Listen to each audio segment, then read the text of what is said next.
We're here at Yellow City Comic Con, day 2, with the art of Daniel Scott Jr. It's Mr. Daniel himself. How's your day going, or morning rather? Going really well.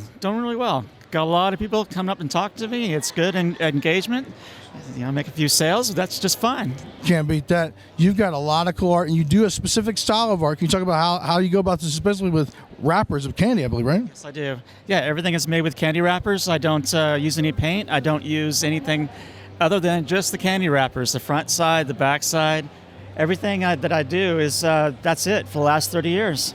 So cool. And you've done some amazing work. You've got like a Darth Vader here and tons of other characters, James Bond and all these. You even got the Shadow. What's some of your favorite ones you've done recently? My favorite one right now is the Poison Ivy I just did. This Poison. Ooh.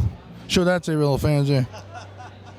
Super cool, man. This Poison Ivy right here was very cool.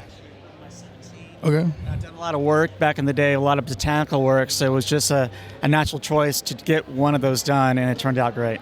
Super cool. How long have you been doing this overall, and how did you get into this style of art? Back in 1994, 30 years ago, and I got my BFA in art, and it was right in the middle of class. I wanted to do stained glass, and I couldn't afford it.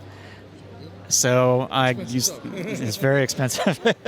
So I used candy wrappers instead, and it stuck. Have you ever had any of these arts on exhibition or anything like that? I mean, they're really good.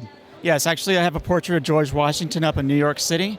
It's at the Francis Tavern, sorry about that. And it's at the Francis Tavern Museum in the Financial District. I did a portrait of George Washington, 18 by 24. Super awesome. Two questions. In closing, how do people go about finding you on the internet, first off? And the last question is, how do you get in, like, inspiring people that are getting into not just this style of art, but art in general? What's some words of wisdom you can kind of give them to guide them on track, even if they're already down the ladder a little bit? First and foremost, do art every single day. Every day you got to do some thumbnail sketching. You got to stay disciplined. You got to make yourself time to do so. Secondly, of course, don't listen to anybody. Do what your heart tells you, and also tell you that we are carving our own path. The second part, say it one more time. Website links, Twitters, anything on the digital awesomeness. All you find is going to be pop rap art, just like you see up here on the display behind me.